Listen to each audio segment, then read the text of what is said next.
Hello, welcome to Dev Chat. Thanks for joining in. Thanks for your willingness to listen and talk with an Australian with a strong interest in politics in the United States because of the global implications, as well as the implications for the health, safety, and well-being of people currently suffering through Trump's rule in the United States. So my opening question for today is, why are independent voters so critical at the moment? Why do we need to form a coalition with them to oust the current US president? They're key because they comprise 40% of the electorate, and a significant number of independent voters lean conservative, and they're the people who we really need to win over in order to have such a robust margin of defeat for Trump that it doesn't matter that much what Russians do, or if there's any types of voter suppression that can't be overcome with solid effort, or what they do to the United States Postal Service. So hi, Paul. Hi, Jeff. Good morning to you all.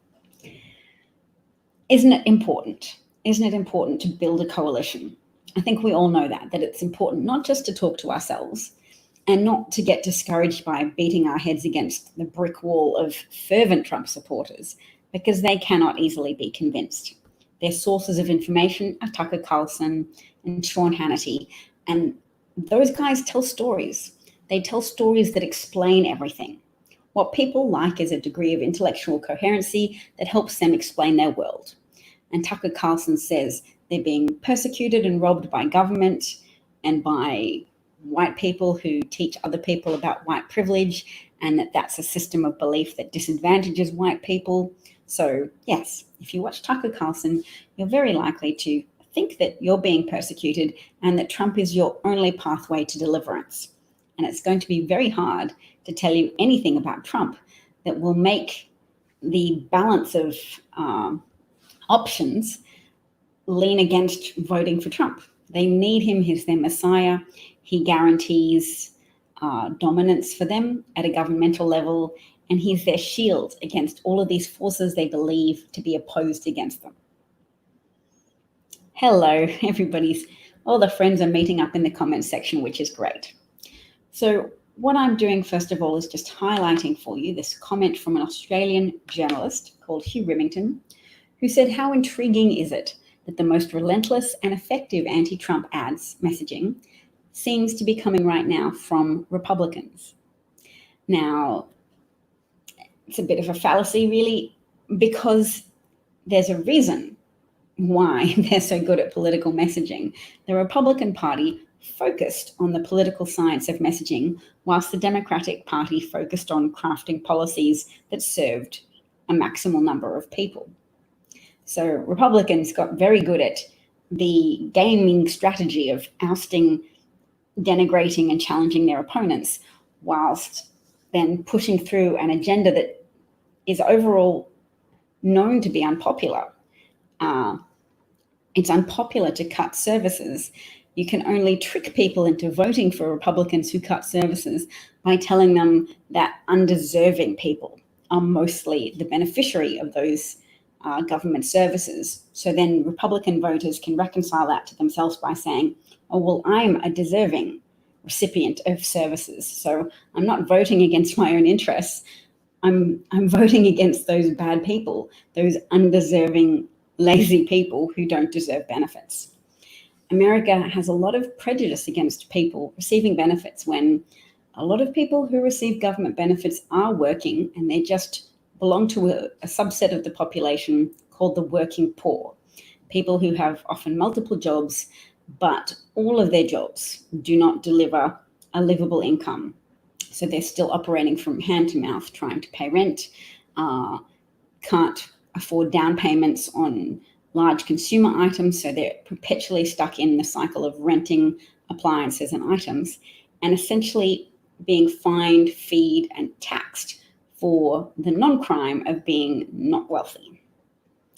And Tucker Carlson and Sean Hannity rely on not just pandering to the selfishness of a subsection of the white middle class that has a tendency to subscribe to those judgmental beliefs that say if you've got, you deserve it. If you don't have it, you're unworthy. But also poor people who just can't even think clearly because they're so have such difficulty surviving in an America which punishes you for being poor, punishes you from coming from a poor background and having lived in a society where a lot of the ladders of social mobility have been had some of the rungs cut out of them. Are you having intermittent connection issues, Jeff?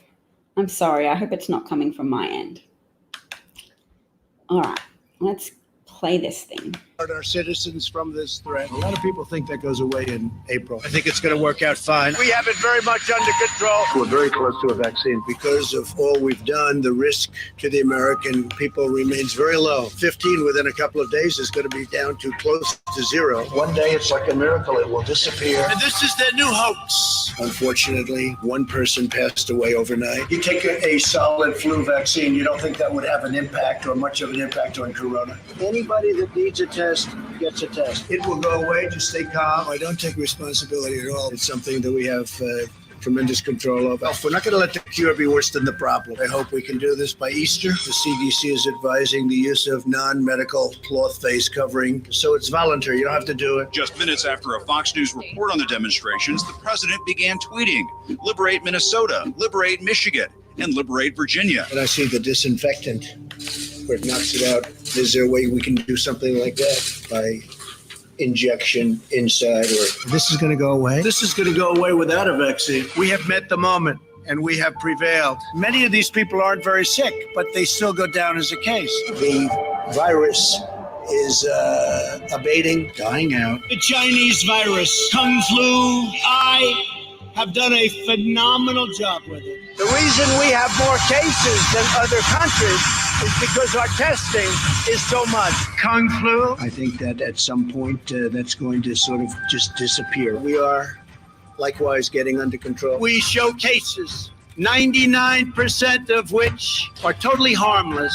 We want to get our schools open. I didn't listen to my experts. We have therapies and we have vaccines. You're losing a lot of lives by keeping things closed. So we're at about 135,000 and we'll be at somewhat higher than that by the time it ends. It will probably, unfortunately, get worse before it gets better. That's the way it is. That's the way it is. That's the way it is. That's the way it is. The Lincoln Project is responsible for the content of this advertising. We have it totally under control. So it is a good ad. I congratulate them for that. But what we have to remember is Biden produces great ads as well.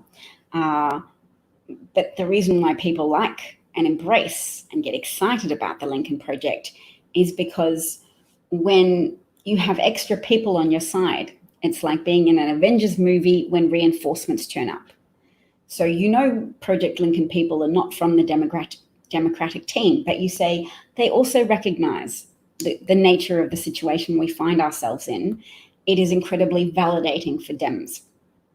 And Project Lincoln and co do have an understanding of how to appeal to more conservative values. And they are different. People have different priorities, and Dems prioritize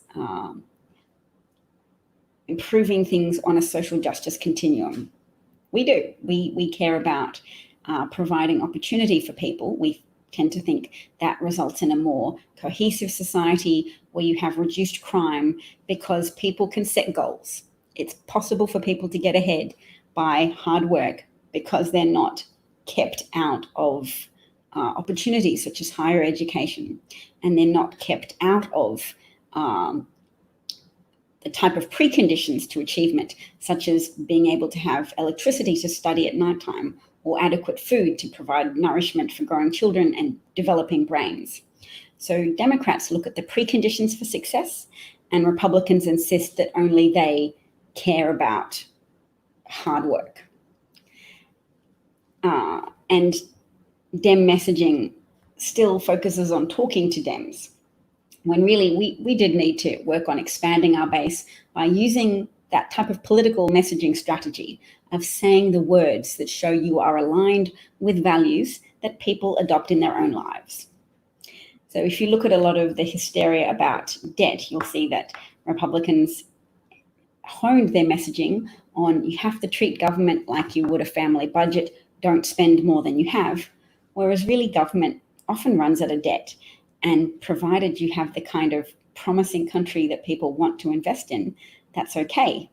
If interest rates are low, you can service that debt, and it's not as inconvenient as, say, a family having a credit card with an unsustainable level of interest repayments.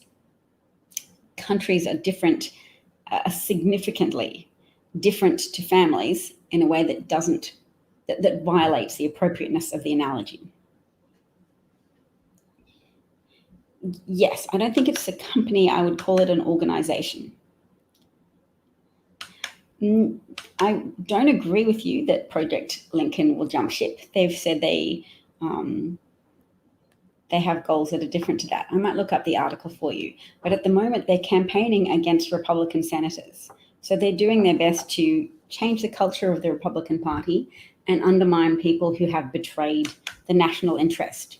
Republican senators who have voted to keep Trump in power and unanswerable to the American people. They've voted to hide witnesses in Trump's Senate trial, and they've continued to sabotage common sense strategies to save American lives and the American economy during a pandemic.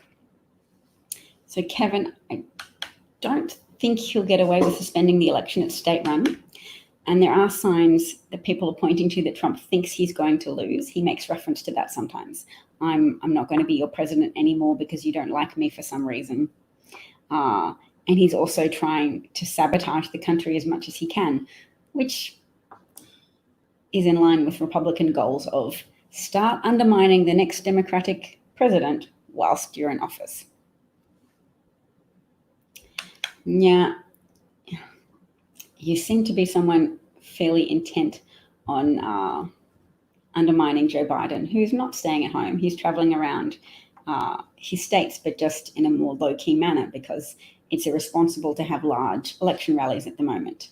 So the media doesn't obviously give him comparable coverage to the incumbent president, but he is speaking, and he speaks cogently and well.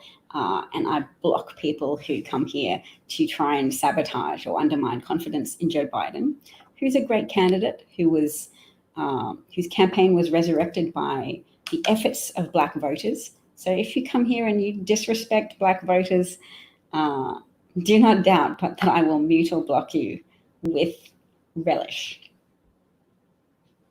I don't have any tolerance or inclination to promote people here who undermine democracy and who undermine the hope for ousting a fascist, despotic, criminal, fraud leader in favor of someone with a degree of human decency and empathy and competence, who has a level of public profile to compete with a very famous, very renowned reality TV host who rose to prominence on, at least in partly, on the back of the conviction of Americans that he portrayed a real person on his reality TV show, which he did not. He had to read lines. He had scripted remarks. And yes, older Black voters, I think you'll find, actually are voters, whereas younger Black voters are have a much smaller turnout rate. They lack the same commitment to the democratic process, which is a function of age, which is perfectly understandable.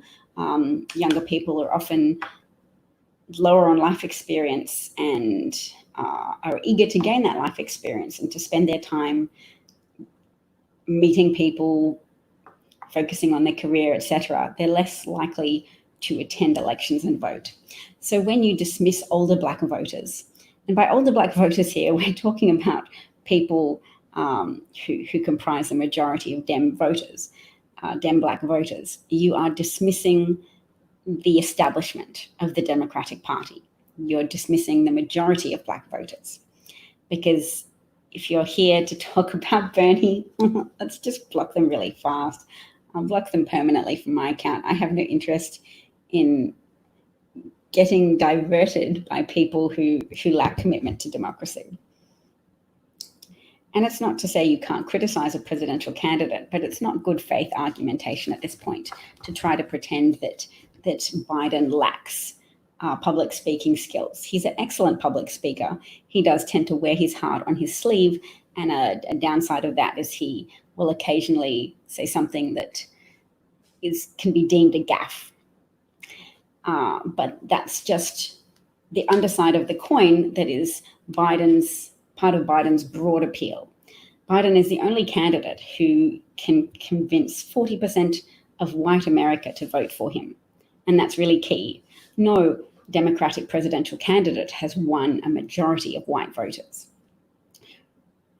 since the civil rights movement, whereas Republican candidates habitually attract white voters who are attracted to the promise of a continuance of white majority dominance, a continuance of policies that negate the need to have affirmative action or reparations for slavery or redlining or lynching or Jim Crow or continuing social patterns of exclusion from economic opportunities and educational opportunities. So I will get out my block fingers.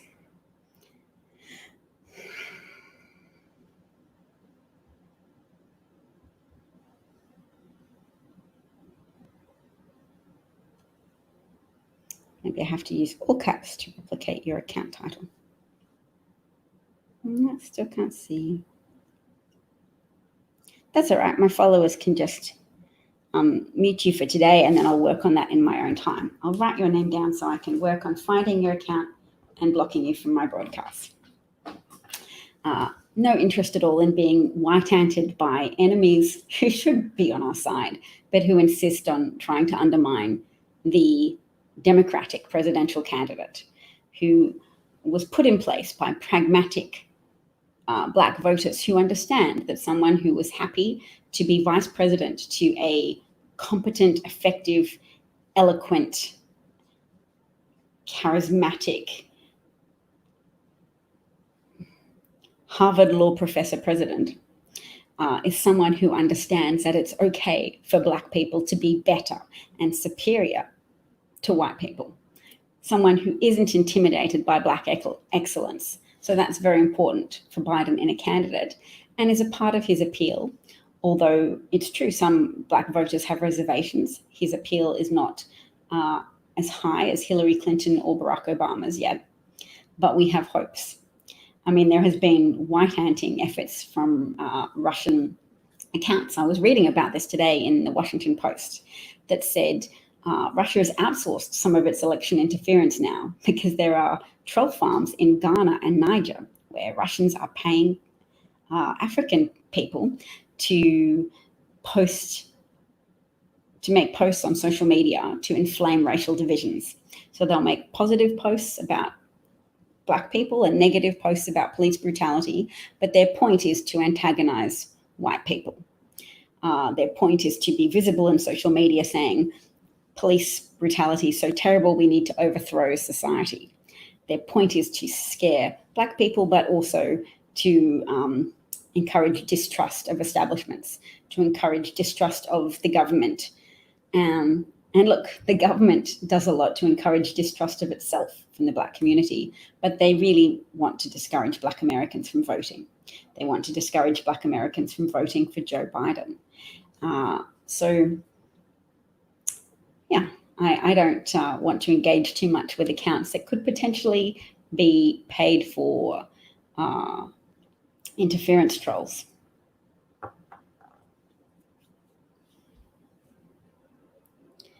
I'm glad you enjoyed my relish. Thank you, Alan.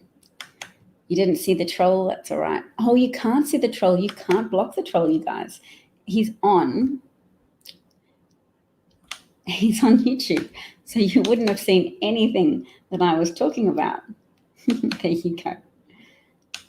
That was the troll. That's why I couldn't find them on Periscope. So does the CIA have much effect on domestic politics? Well, we know that the CIA has effects on international politics. I think the intelligence community has understood for a while that Trump is a threat. And they put that in the too hard basket because Trump had already won, and it was seen as potentially destabilizing of the United States if they released some of the material that they had on Trump. Whereas it's likely that Peter Strzok and Lisa Page and all of their colleagues had access to some damaging information about Trump. Given what is now in the public arena, they would have known some of that stuff, but they didn't want to rock the boat.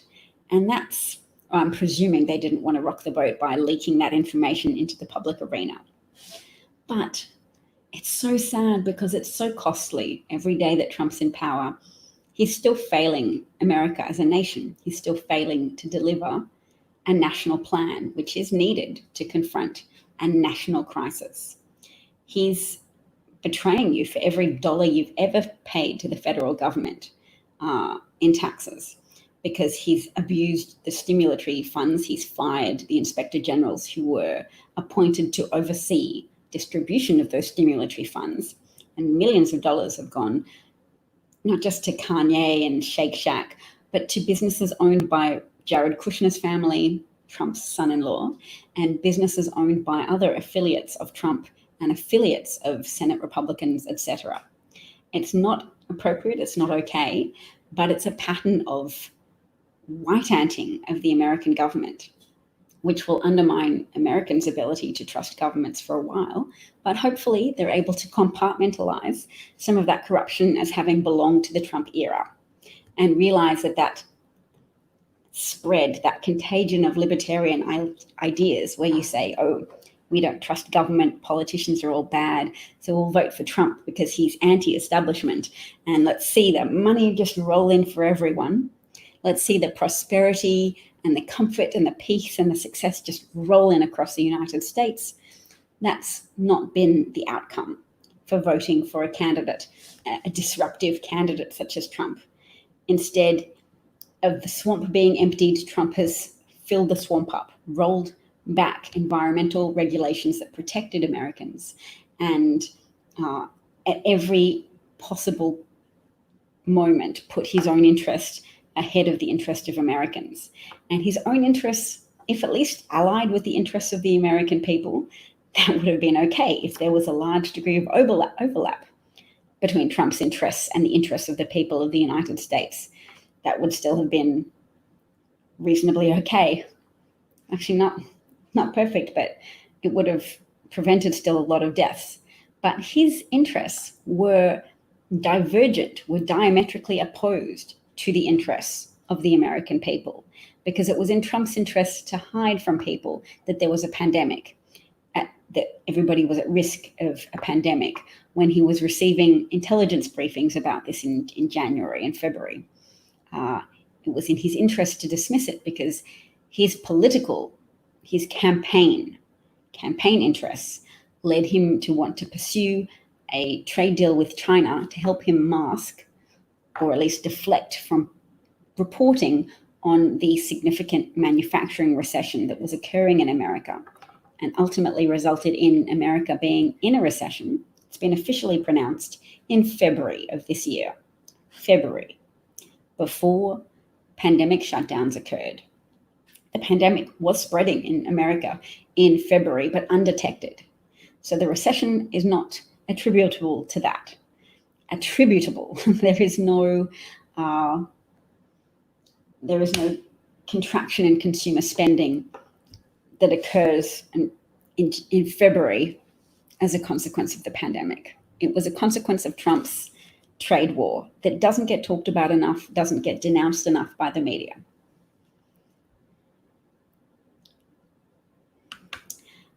That is brave of you to tell us that. Thank you, sir. You're an independent voter who voted Trump, and you very much regret your vote. You are welcome here. And I hope that all of the pain and the emotional distress that people feel can be at least put aside to welcome and celebrate people like yourself who are prepared to acknowledge the harm of their actions in voting for Trump and are prepared to take remedial action on that front by voting for Joe Biden, the non-murderous candidate in 2020. We can understand why some people might have thought it was a great idea to mix things up. For those of us who perceive the dangers, it is harder to relate to, but I've spent lots of time working on humanizing Republicans and Trump voters to myself by logging onto that Republican Voters for Trump website, where people make testimonials about their feelings for Trump, their feelings either as a never-Trumper who didn't vote for Trump in 2016. They usually just didn't vote or wrote in John Kasich's name, but they didn't vote for Trump, or they did and they regret it and they make a statement. That helps me to see that people often vote on values. They don't really engage with the outcomes of policies in many cases, but they have a line of values. They vote for a politician they think aligns with those values and who will look after someone who they think represents them and their community. And if they think their interests are in conflict with the interests of America, that's bad, because all of those people who belong to religious backgrounds, like fundamental Christians who are Christian nationalists, they want America to be a Christian nation. Some people call them Christian dominionists because they want Christianity to dominate the United States.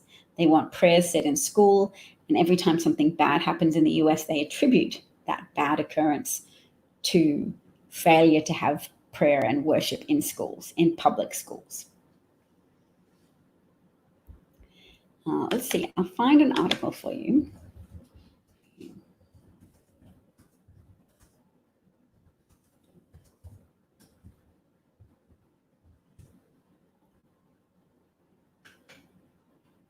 Okay, and I'll share this article because it does something that I would love for journalists to do more, which is it provides a running commentary on what we have learned over the past 4 years.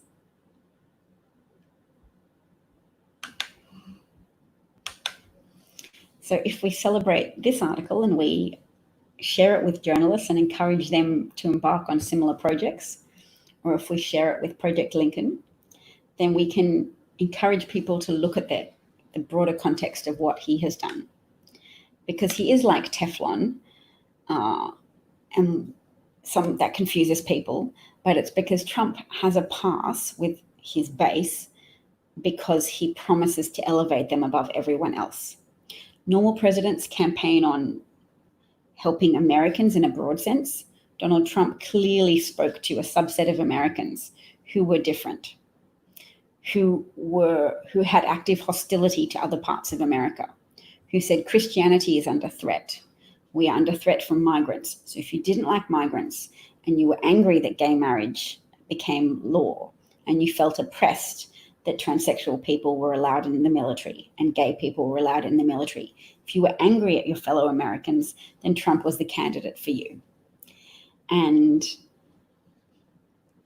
that weaponization of anger against your fellow Americans, it's not real patriotism. And when they pronounce America first, he's really making a coded promise to the people who resonated with that message of hatred, who resonated with that message of contempt for Mexicans, that message of contempt for the people who preserve separation between church and state, because they want to eliminate that. And they've been working towards it for decades.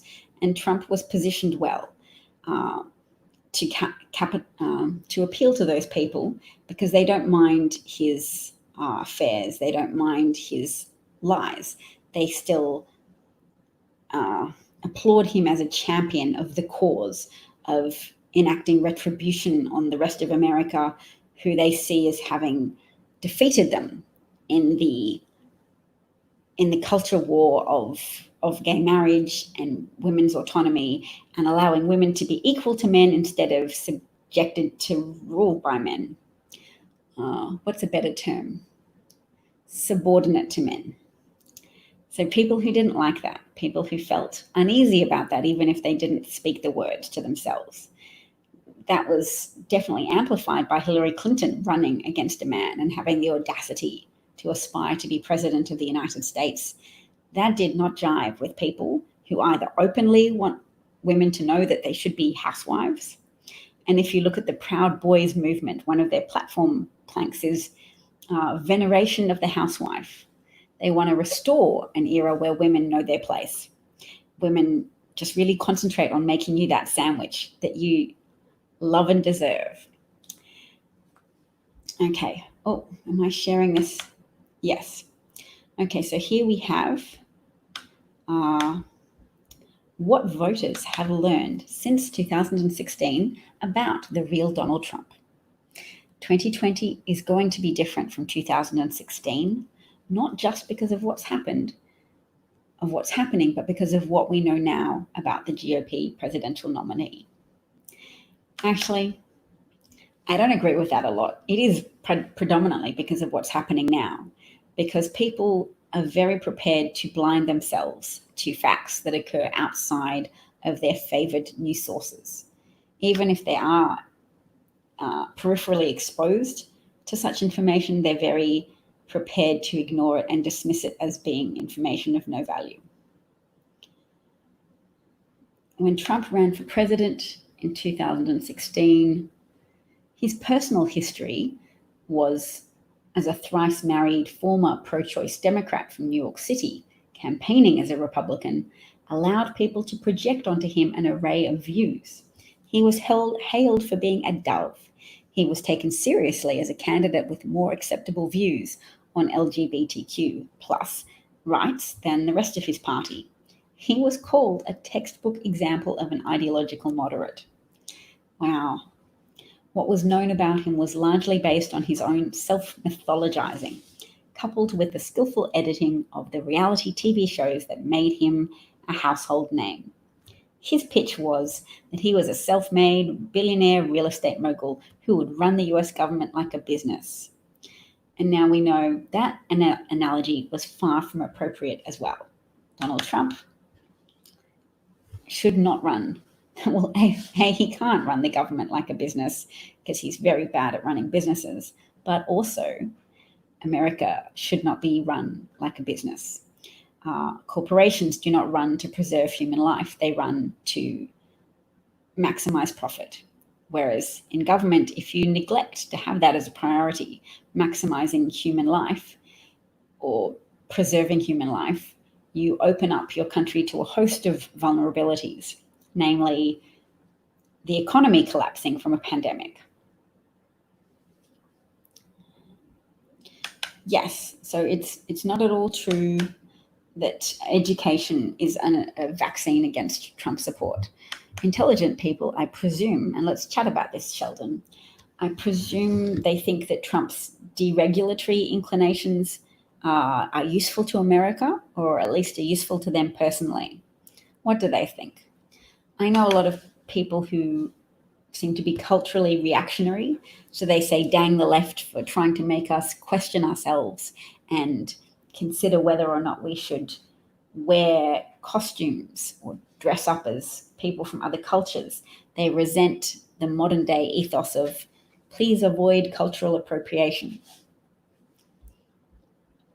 All right, so I shared a little bit of that article and I'm going to post it on my Discord group. If you want to join the Discord group, please let me know. Oops, no, that's not the right article.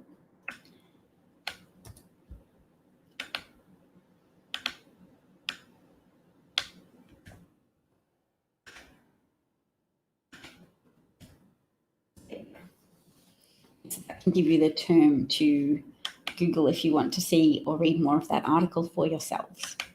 And if you want to join the Discord chat group, let me know as well. I am a little bit selective about that. Somebody contacted me and I thought, I'm concerned about who you are and I didn't want them. I thought they might be a troll. So now you know it's very exclusive. This is a Discord group that you have to pass an eligibility test. All right, this is a nice point. This is endorsing a strategy of how you nip a secret police in the bud. It's just one point of view. They say when they come to town, everyone in the streets. Ready?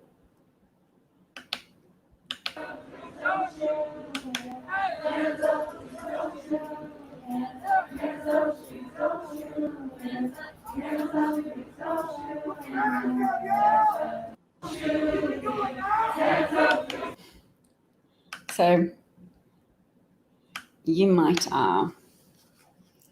enjoy that. That was Portland at nighttime. Different footage than the footage of mums getting shoved and pushed and taken away by federal officers. In response to that, even more people have turned out, packed the streets, and appear to be waving, is it their mobile phones? Some source of light. So it looks like a huge field of candles. People all singing, hands up, please don't shoot me, as if it's a lullaby. Da da da da da da. Well, it's definitely very maternal. It's the kind of sing-song voice that you would use to address children.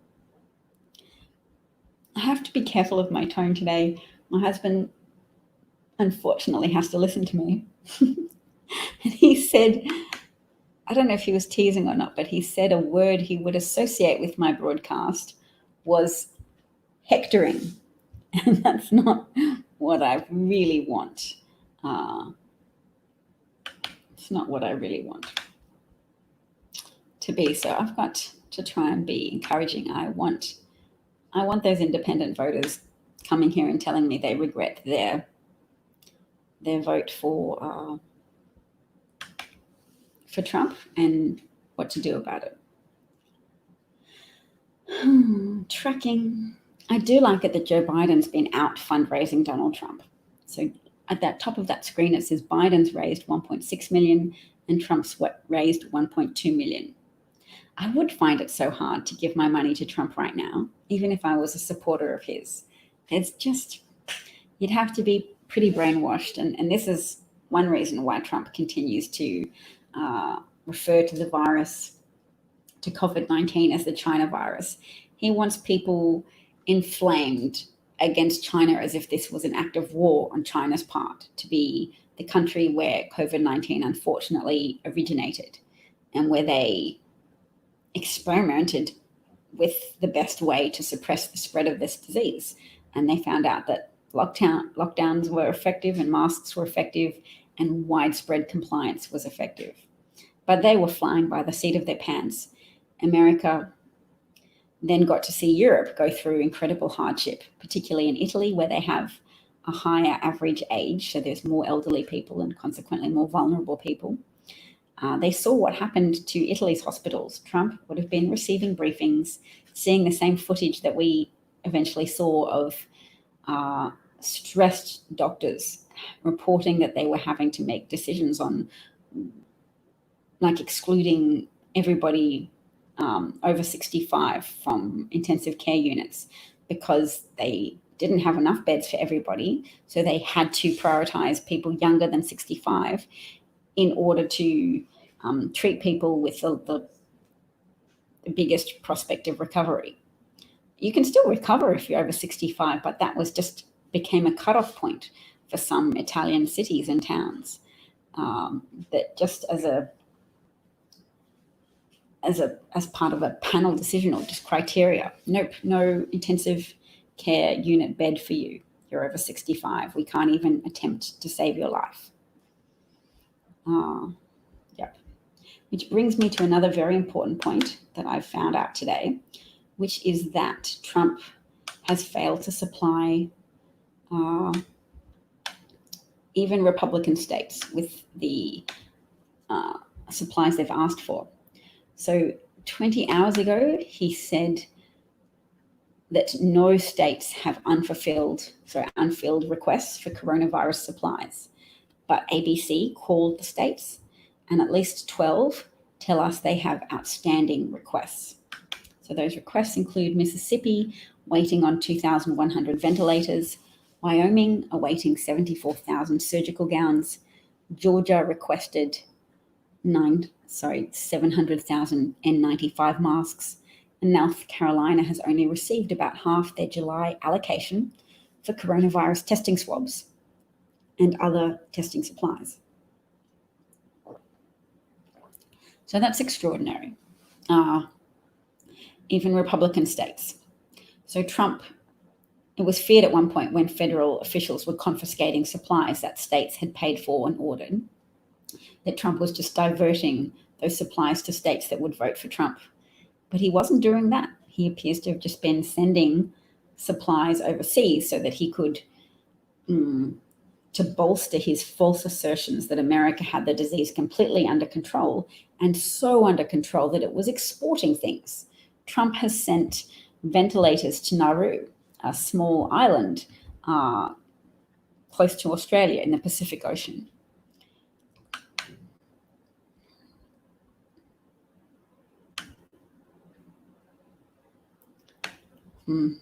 Trying to find a comment that says where they've gone. There we go. Okay.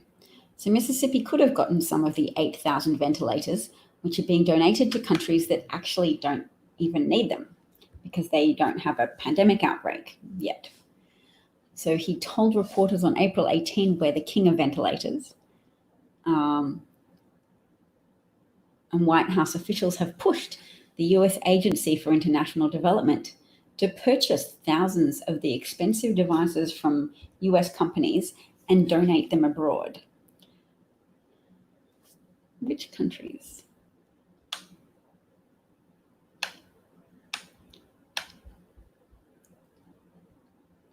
So if you want to Google that article, that's propublica.org. Trump is donating ventilators to countries that don't need or can't use them.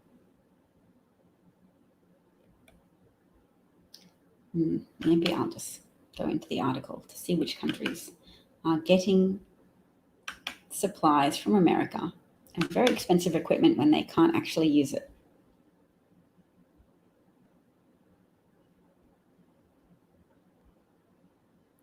I love it. Of course, Trump trolls very much focus on missteps taken by Cuomo, who was flying blind because the president of the United States failed to pass on information to governors that he heard in his information briefings. Because as the president of the United States, you have access to the best information. You have access to the billion-dollar industry product of the intelligence communities.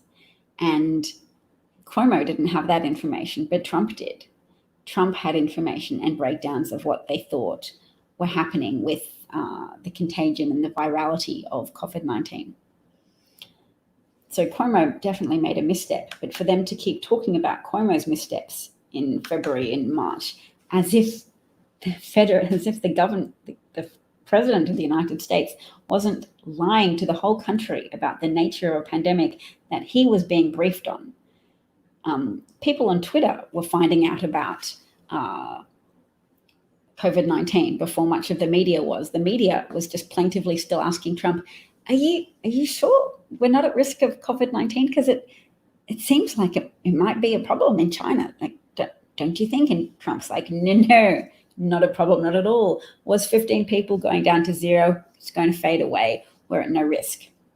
And I would imagine he was influencing Dr. Fauci to repeat that angle as well, because Dr. Fauci was very ill-advisedly reassuring the American public as late as February the 29th that they did not yet have to make any adjustments to their lives. And the adjustment that they should have been making to their lives was to have been screaming at the top of their lungs for the federal government to facilitate testing at a mass scale, to accept the tests offered by the World Health Organization, to enact the Defense Production Act to start producing materials that America would need if the pandemic was spreading. America was flying blind, and there was one man responsible for that.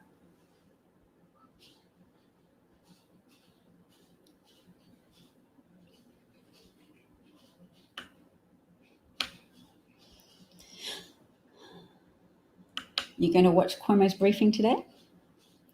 Yes, the wealthy have been doing very well in Trump's regime because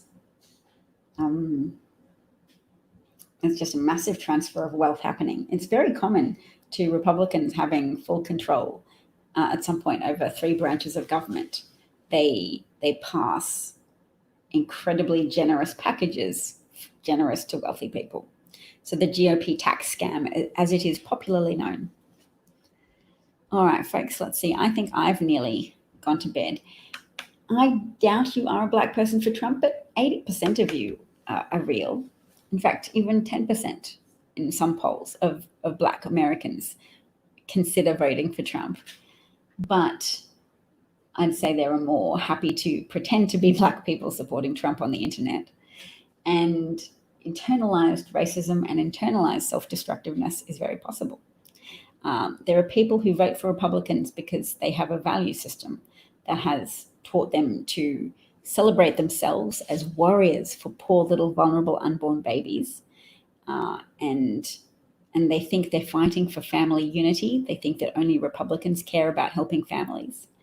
And I would retort that Democrats care about enacting policies that help families survive financial hardship, help them have access to healthcare and food assistance, and ways to effectively increase the number of ladders lowered into impoverished communities to allow people to have access to scholarships and pathways up.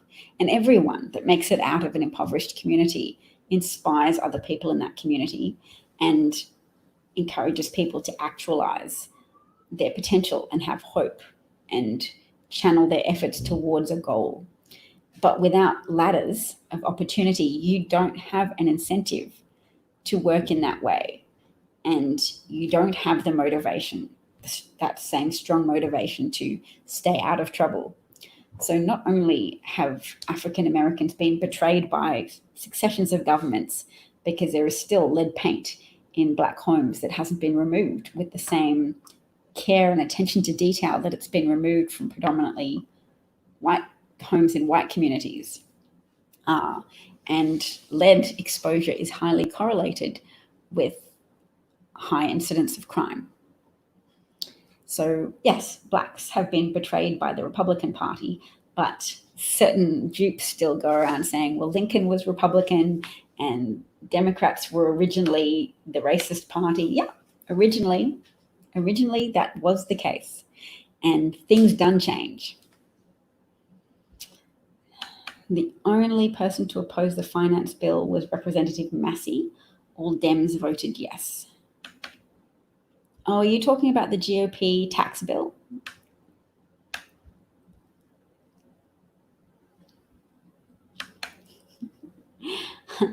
I haven't blocked you yet, sir, so your very assertion contradicts you, but I will block you because I don't tolerate fascist supporters on my channel, nor do I tolerate people who try to cover up their own inadequacies with projection. So if you support a fascist despot who is trying to orchestrate violence in American cities as a cover-up for his ongoing failure to provide any kind of service to the American people in his capacity as president, any kind of national plan, any kind of use of federal powers that only the federal government has to evoke a Defense Production Act to compel companies to ramp up the production of much-needed supplies. So the fascists are the ones responsible for massive unnecessary deaths, massive unnecessary suffering, massive unnecessary levels of grieving, and people with ongoing medical problems as a result of a pandemic that Trump deceived people about originally and continues to deceive people about. So, Sheldon, thank you. Look at you, you're on YouTube and Periscope. How exciting.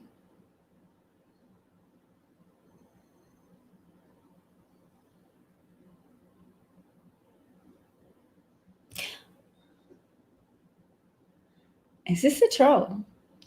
I'm trying to follow what they're saying. Oh, he's calling me Hector because I said my husband said I had a hectoring tone. That's quite good. That's good listening. I do applaud listening skills because one quality that's very important in informed voters is intellectual humility. And part of that is just the ability to listen to others.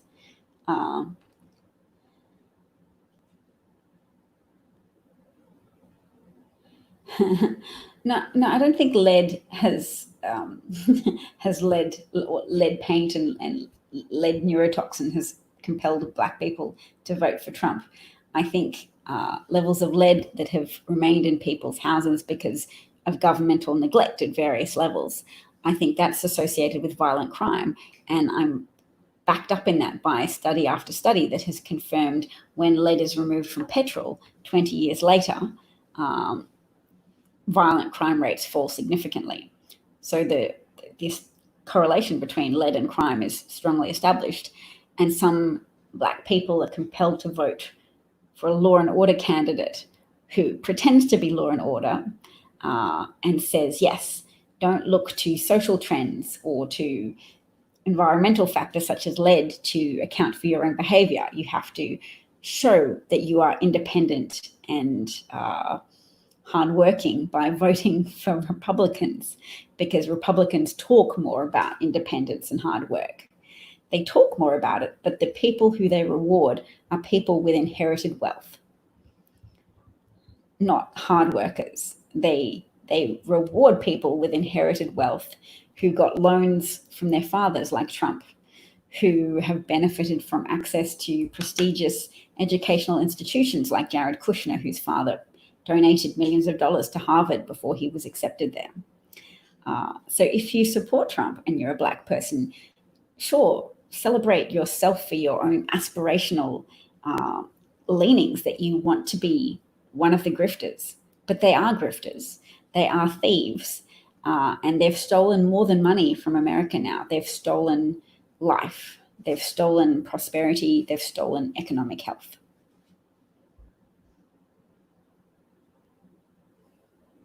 True, gassing mums and grandmas is not a good look, even for assholes.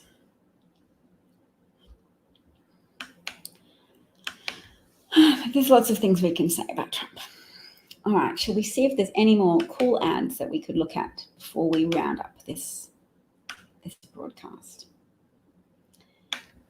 There is a suggestion that Swiss soldiers, one cohort was infected with COVID prior to social distancing when there was lots of exposure. The second cohort of soldiers got infected after going into social distancing, and they got low-dose exposure, which resulted in having antibodies but having the disease without symptoms. So you can still have potentially a reduction in lung capacity even from an asymptomatic case, but it's still preferable to have an asymptomatic case than a symptomatic case. It's bad to have it so badly that you have symptoms. So on a continuum of negative outcomes, better to be asymptomatic. So if there's good lockdown and you're not getting much exposure, you just get a little bit of exposure, you're more likely to have a case of the disease that's so mild that you don't even have any obvious symptoms. It's still good to get tested so you know not to spread the disease and to quarantine yourself. But look, so the different outcomes before social distancing, 102 cases of COVID-19, and by May the 3rd, the second cohort of soldiers had no cases of COVID-19. It's good.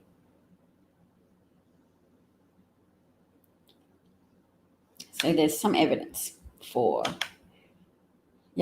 social distancing, keep it up, mask wearing, etc. And this is an example of how death curves are a function of policy. So the US, led by despotic Trump, the UK, led by right-wing Boris Johnson, Sweden, God knows what possessed them to do what they did, Iran, despotic regime, Brazil, fascist populist leader.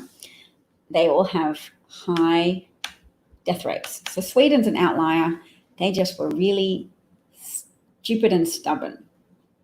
They hoped that herd immunity would protect them.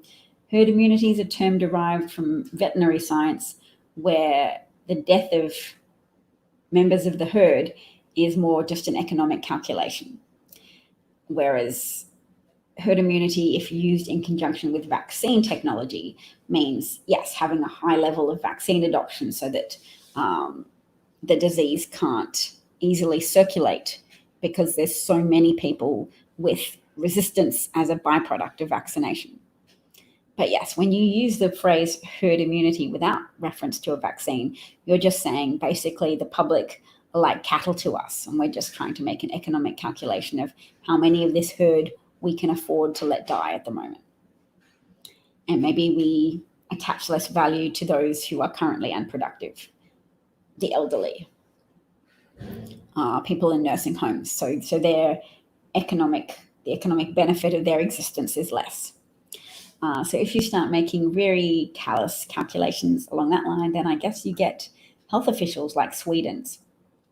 But there's the United States and there's Iran, and they do have quite similar trajectories there.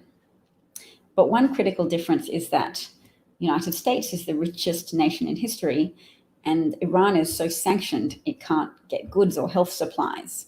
So impoverished and unable to get protective equipment because the United States punishes countries that do business with Iran. I'm not debating sanctions at the moment, although there's some problems. But yes, Iran is a sanctioned country, United States very wealthy, but their 7-day rolling average of new deaths. Look at the United States is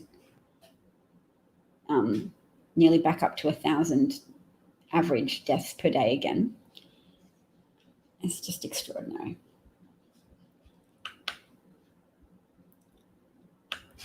This is Trump saying that everything's just great. Take a look at a map. We have large sections of the country that are in great shape. And we're going to win, and we're going to win sooner rather than later. I will take a look at a map. We have large sections of the country that are in great shape. And a lot of people responded that to things of like, yes, on 9/11, look at all those buildings that were still standing.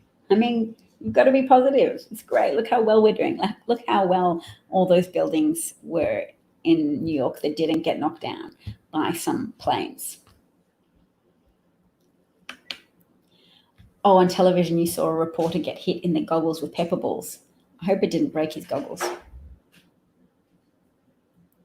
It would be tiring, very tiring living under Trump, which is why you need comedy and supportive groups like this and action. Action helps give hope. So if you can act in ways to support Democratic candidates and to support Democratic candidates in Senate races, it's very important to have control of the Senate, and follow people who are known for having an independent audience. So people like, well, I'm not telling you to watch Morning Joe. I can't bear to watch it that much, but keep an eye out for the type of people who know how to appeal to independent voters, so we can mimic that. So we too can use the language of, let's all be positive together about rebuilding America.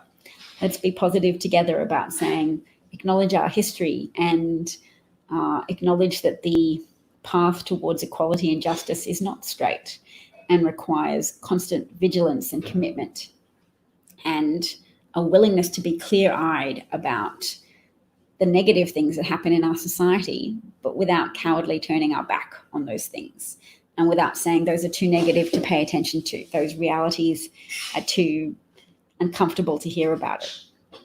George Floyd has made people have to lean in to embracing that discomfort and saying, okay, we can't fix this situation until we acknowledge it, respect that it exists, and steel our resolve to address it. So thanks everyone for your time and attention, and live reports on MSN.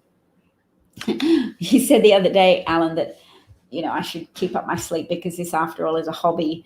And part of me went, oh, but this is so much more than a hobby to me. I could have gainful employment right now, and I've chosen to obsess about American politics instead. Maybe I should pursue gainful employment. My husband might appreciate that. But I still think this is important, and that as I have had the marvelous opportunity to interact with an audience, a live audience. I can hone my skill set and my presentation skills and then work maybe on delivering more online services to people. So I could do more, provide more teaching services. My speciality is in communication disorders, and thanks, Sheldon. It is a good job for me. It is a good job, but I can do more. I could do more to try and back my husband up. I think it's more just perception. He would like to think that I am pulling my weight, but then also whenever he hears me say something that an insight that he respects, I think he does appreciate that I'm doing something as an activist for the common good. Thank you. Oh, that's really sweet, everybody. Sheldon, Paul, you guys do provide me with a lot of intangible and tangible rewards for my efforts in this broadcast. Fox News can use me as a broadcaster. What? Well, let's see what happens in the fallout after the election. What Fox News feels that it has to do if it wants to repent for its role in heavily abusing the public's trust and heavily misinforming the public in a way that has caused people to undercomply with recommended public health safety measures such as mask wearing and social distancing. They have induced so many of millions of their viewers to deny the existence of the pandemic. Oh, I apologize for having Trump's face up on screen for so long. Who needs a pet? Who needs a pet? Thank you, Sheldon. Thank you. Otodomaru. That's quite an exciting name to say. Who needs a pet? My children need a pet. Do you know, in Australia, it's not legal to own a hamster because they're an imported type of wildlife that's not compatible with Australian wildlife.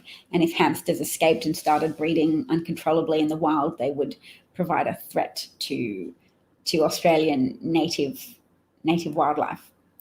So when we thought we might be moving to the United States, I was excited to think that maybe we could get a little hamster. If we lived in Boston, who knows, our ability to have a pet would have broadened. Labradoodles are great. Oh, Newfoundland dogs. I don't think I could have a dog at the moment, based on where we live now, which is relatively small. We couldn't have a dog, could we, honey? Somebody suggested you should have a pet. I don't know why. You already have a pest. What do you mean? Pest. I said that you might have described my tone on the broadcast as hectoring, so I was trying to be nicer today. And then a troll came online and they called me Hector. And I was like, that's good listening, troll. People have been known to smuggle gerbils. This is very true. So I'll confide in you all my other ambition, which is, it sounds like it's an infringement of artistic copyright. But even prior to Sarah Cooper, I'd been thinking for a long time that people needed to present Trump's words to the population in a way that helped them really engage with what he was saying, that it was lacking in logic. There was an Australian reporter who pointed out that his lack of coherence was often overlooked by American journalists. They don't report on the incoherence. They'll just try and extrapolate a message from his blather. So that was an Australian journalist called Lenore Taylor, and she was then celebrated for a little bit in American media, like, wow, somebody who said this profound thing that American journalists will often try and interpret Trump, but they don't zoom out and say that they might have summarized his message, but they don't zoom in and say, well, actually that was word salad and quite difficult to follow. They just have this deference to Trump and this commitment to treating every day as if it's fresh. Let's treat Trump like maybe he's telling the truth each day. You love your pet rabbit and it's trainable and not needy. Okay, thank you. I'll consider that. One of my favorite economic posters on Twitter has been posting pictures of 2 rabbit friends, and that looks nice. Like they're not lonely, they have each other. So yes, Sarah is wonderful, and I was thinking that I could maybe supplement what she does by doing it myself. Because we have lots of people who've mimicked Trump, put on a wig, and it wasn't as savage a denunciation of Trump as Sarah's body of work, because Sarah uses his own words, which is devastating.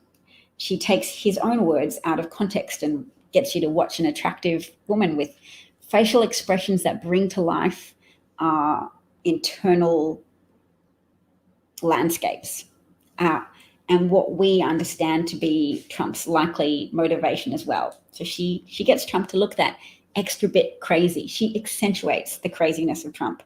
She widens her eyes and goes, get the disinfectant, and it can just clean up the lungs. Inject it in the sunlight in places. So she brings the crazy. She highlights the crazy. She doesn't have to add anything. She calls Trump her most prolific writer. And that is genius, and I want to copy it. I want to do the same thing. I want to help give people their supply, because people watch her videos and say, inject that right into my veins. And I'm like, can I do that without infringing too much? I had a 9-second clip of Trump that I thought I could practice with and try and do a Sarah Cooper. Well, that at least has an excuse for being word salad. When Trump said person, woman, man, camera, TV, he was trying to replicate a task from a dementia screening test. It's a test to check if you're significantly cognitively impaired, that you can't even do a basic task like memorize 5 thoroughly disconnected words. So the actual task, I think, has words that are disconnected as velvet, daisy, yellow, things that are far less associated with each other than person, woman, child, TV, camera. What is it? Person, woman, man, camera, TV. Person, woman, man. That's 3 groups that are 3 words that are directly linked together logically, entirely antithetical to the point of the task, which is to check your memory for disconnected word items. And then camera, TV, again, connected to each other. And also things likely to be within Trump's line of sight as he said them out loud. You love my King George. That's also a goal of mine too, is to rewrite Hamilton lyrics. Some people have been doing a great job of that. There's some really excellent mask promoting songs that my children love to sing along to. King George song, but can't we all just agree to wear a tiny flipping mask? That. So no, the Montreal cognitive assessment test that Trump boasted of acing is not a screener for personality disorders. And psychopathy, being a psychopath is not a personality disorder as such. It's more like being a criminal. Your dog is named Bear. Oh, it must be a big dog. I think I've seen a picture. Rose has a dog that's a bit of a bear as well. It's nice. Oh, they absolutely are not the words that Trump was asked to reproduce, because they don't fulfill the requirements of the task. They're not disconnected. Let's have a look. Montreal cognitive assessment. The other lie that Trump told about that test was that he said he asked to take it in order to obviate the criticisms of the left that said he was lacking in intellectual capacity and potentially demented.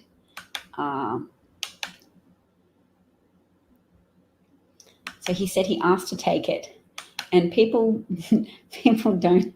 He's conflating this dementia screening test with an intelligence test. He said he took this test to demonstrate his mental acuity. This is just a test to. All right, let's have a look. Version 8.2 with an elephant. Okay.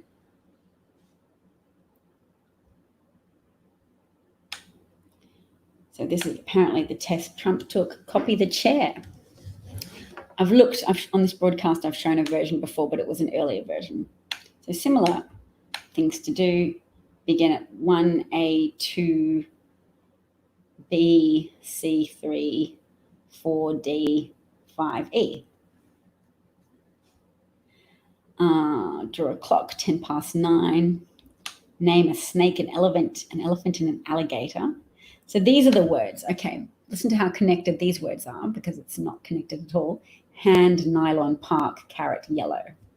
Hand, nylon, park, carrot, yellow. I've got enough of a working auditory memory to be able to pull those out, even though they have no logical connection to each other. Whereas Trump, in his word choice, needed things that were logically connected to each other. Person, man, woman, child, etc. So the test is not hard. And don't be surprised he had to snatch up someone standing for him. What's the similarity between a banana and orange? So that's the example. You give them to show what the question is. You need to say fruit. And then you give them bed, table. What's the commonality between them? What's the similarity? So that's a test of abstraction. And what's the similarity between a letter and a telephone? Oh, wow. So this version of the test does have points, actually. I misled the public because I pointed out before that in a previous version of this test, you didn't award any points for successful recall.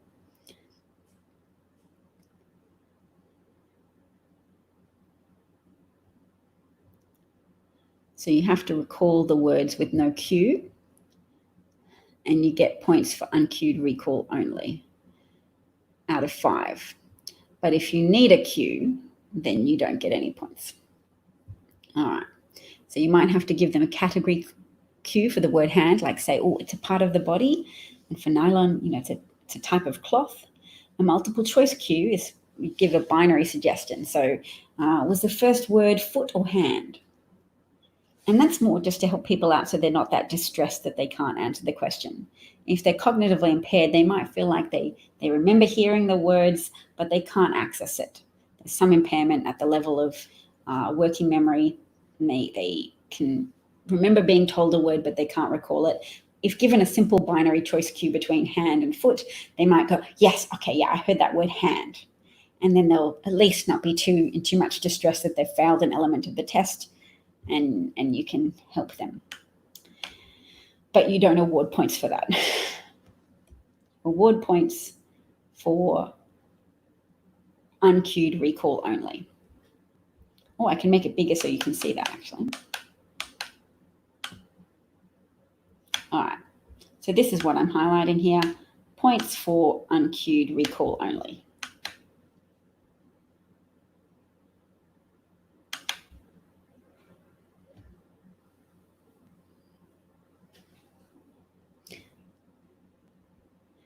Yes, the doctors weren't amazed that he got it right.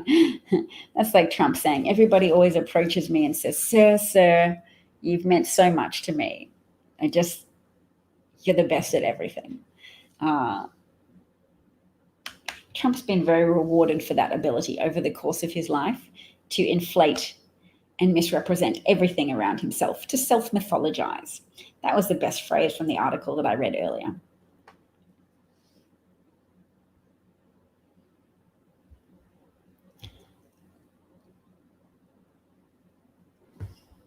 Anyway, it's nice to see you, Euromaster. You must have seen my comment, because I can invite you on board if you like. I was going to go to bed, but I was showing a graph that you had shared before, and I thought if you wanted to talk more about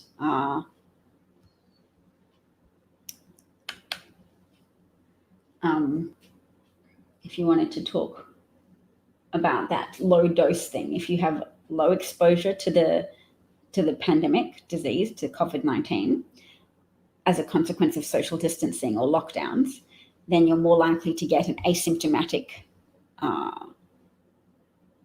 infection, an infection that's so mild you don't have symptoms. You can still infect other people, so you should still get tested and stay home if it's positive, but you don't you don't. The latest is the CDC saying infections are 10 times higher than reported. Wow. Wow. I wonder if people will pay attention to that. That's a good question. I was showing your latest post in which you said infection curves are a function of policy. And you pointed out that the UK, the US, Sweden, and Brazil and Iran have very high infection rates.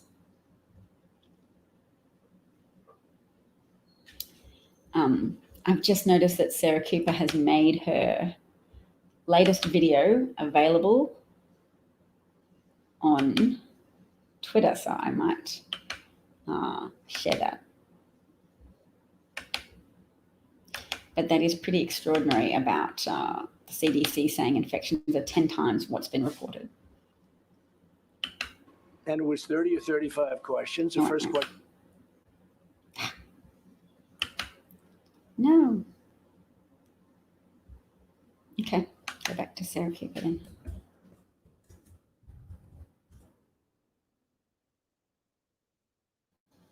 Okay. And he said there actually is, and he named it, whatever it might be. And it was 30 or 35 questions. The first questions are very easy. The last questions are much more difficult.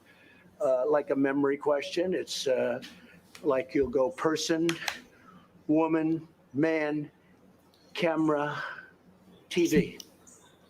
So they say, could you repeat that? So I said, yeah. So it's person, woman, man, camera, TV. Okay, that's very good. If you get it in order, you get extra points. Okay, now he's asking you other questions. And then 10 minutes, 15, 20 minutes later, they say, remember the first question? Not the first, but the 10th question? Give us that again. Can you do that again? And you go person, woman, man, camera, TV. If you get it in order, you get extra points. They said nobody gets it in order. It's actually not that easy, but for me it was easy. And that's not an easy question. In other words, they ask it to you, they give you 5 names and you have to repeat them, and that's okay. If you repeat them out of order, it's okay, but you know, it's not as good. But then when you go back about 20, 25 minutes later and they say, go back to that question, they don't tell you this, go back to that question and repeat them. Can you do it? And you go, person, woman, man, camera, TV. They say, that's amazing. How did you do that? I do it because I have like a good memory, because I'm cognitively there. Lovely. Just lovely. So that's been up for an hour and has 1.2 million views. The nice thing is she released it. She released it about 8 hours ago, I think, but on YouTube, which is nice, so that her most devoted viewers could follow her and click onto YouTube and see it there, and that would actually be monetized for her then if she gets millions of views on YouTube, as opposed to Twitter, which you can rack up millions of views and no financial gain for Sarah at all. So she's been providing a significant service to the community, to Americans who are disaffected with Trump's malfeasance and criminality and gross ongoing betrayal of the people he allegedly serves. So that was funny, wasn't it? Her facial expressions and the side characters she plays. Very important. All right, let's go to Euromaestro's page because we have Euromaestro with us.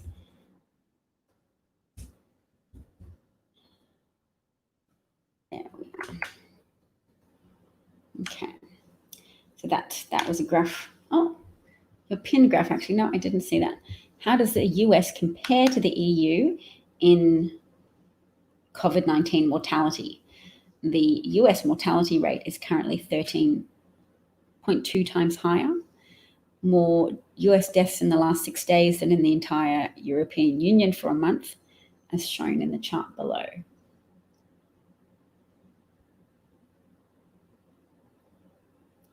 Okay, so that's 2.3 What is this? Oh, daily deaths per million capita. Okay. So 13.2 deaths per million in the US. Oh, no. 2.3 deaths per. Hang on. No, that can't be right. 2. Nope. Oh, fill me in on those stats, Euro Maestro. Have you seen what his doctor said? No, I haven't. What did his doctor say? Which doctor is this? Is this Dr. Ronnie Jackson? Because that dude's gone full QAnon MAGA. Q crazy.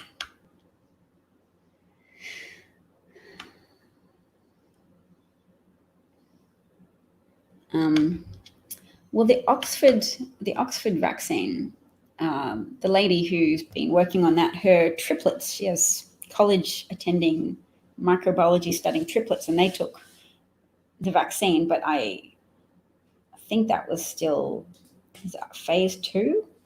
I don't know if they're up to phase 3. Oh, the doctor said that's amazing. Okay. Yeah, no, the doctor didn't say that's amazing. Trump just says that. Yes, if you look at maps on the Johns Hopkins website, and Canada's just dark with a couple of red spots, and the US is so covered in red. It's so sad to see the difference between adequate leadership and an incredibly malevolent dereliction of duty. Oh yes, so the CDC reports that there are 10 times more infections than reported.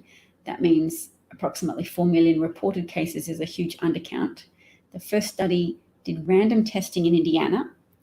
Random is key because we undertest. Yes, Trump doesn't really believe in undertesting, and he's been removing federal funding from mobile testing centers for a while, hasn't he?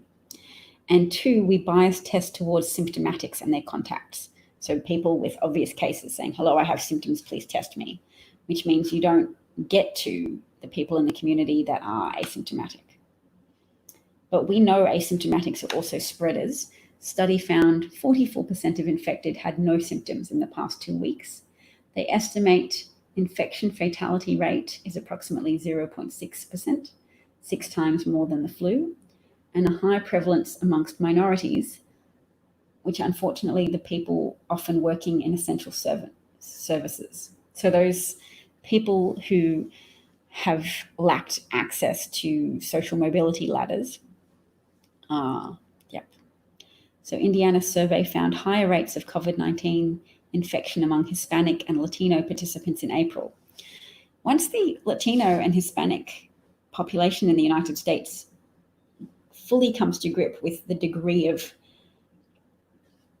depraved indifference to their lives that Donald Trump has displayed through his actions, his ongoing actions, I imagine that will also increase the voting rate. I hope there are people doing outreach to Latino populations to help spread safety messaging to them so that even when they have this extra exposure through working in essential service jobs, that the charities help provide them with protective equipment, that people are consistent with health messaging to promote mask wearing, etc., and social distancing where possible. So everyone should social distance, wash hands frequently, wear cloth face coverings. Communities can involve local leaders, provide language-appropriate education, increase testing and contact tracing, and decrease workplace exposures. So the trouble is with being in a job where employers exploit the fact that they're in a position of dominance over you, and that if you are in a low-paid job, then perhaps your education level doesn't give you a lot of choice about what jobs to apply for. If they exploit that, not just by paying you crappy wages, but they also exploit that by failing you and failing to institute workplace policies and workplace procedures that would decrease viral transmission, that would decrease the opportunity to be exposed to COVID-19 because they can, just because they can. Like Elon Musk, who subjected his workforce to conditions that promoted COVID-19 transmission, because he's a bastard and friends with Trump and has every hope that if Trump stays in power, he continue to grift off the public and take advantage of federal credits for electric vehicles. Tesla products don't turn that much of a profit, but Elon Musk has legendary status amongst people who decided he was the Messiah when he became the first well-known producer of electric vehicles and haven't been able to process information contrary to that messianic reputation, that Elon Musk is actually a very corrupt individual who manipulates the stock price of the company that he took over and mistreats his staff. So more details about the studies on antibodies. Antibodies in individuals across 10 cities. Again, 10 times as many people had antibodies than reported cases. This has consequences for reopening, with so much virus circulating, social distancing and masks more important than ever. So yep.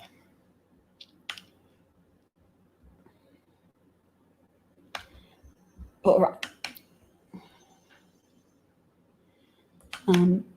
Yes, well, we have to do that whole Mr. Rogers advice that when you're in a crisis, and it's really frustrating and distressing that people are sabotaging the public good, we still have to look to the helpers. When you're in a war situation, yes, there'll be people fighting against you constantly. And it's saddening and frustrating to know that there are people in America sabotaging American public health and consequently sabotaging the American economy and sabotaging the prospects for reopening and school attendance returning to normal, just sabotaging everybody's lives and livelihoods in such a severe and such a negatively impactful way. It's hard to cope with, and I so sympathize. But we have to look to the helpers. We have to look to those type of people who are communicating, because without federal leadership, we have to be the people spreading the contagion of knowledge as much as we can. Yes, there's people actively working to disinform Americans who are actively interested in keeping America weak. And it's not just foreign interference like Russia, who benefits from reducing America as a competitive geopolitical player, but it's also internal people who want to keep some Americans sufficiently impoverished that makes them less able to sponsor politicians, less able to donate to politicians, less able to compete in the battleground of ideas, because they can't compete with the donations from wealthy people. And therefore they are deprived of political agency and political power. And then wealthy people dominate the political sphere and get legislation that benefits them to the detriment of other people. The thing is, there can be legislation that benefits everyone, but Republicans are associated with legislation that advantages the wealthy to the detriment of the less wealthy.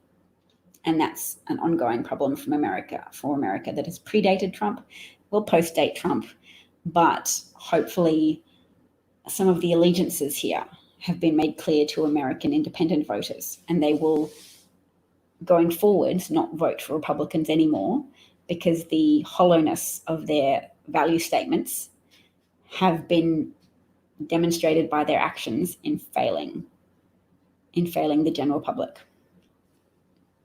That was my concluding remarks for today.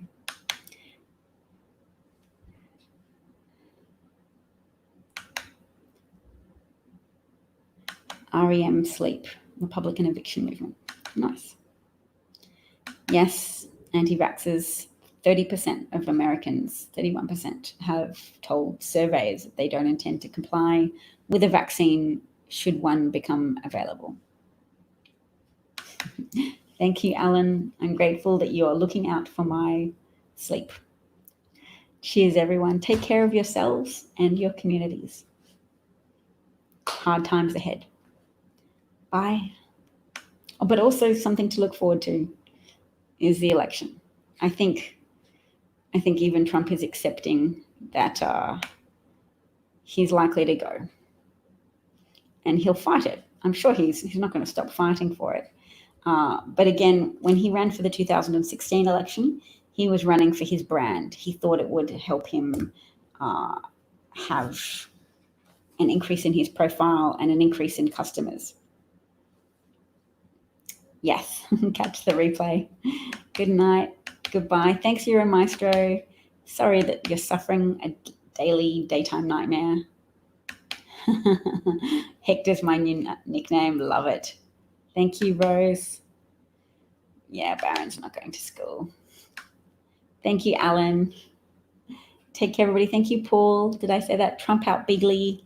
Cheers. Bye, everyone.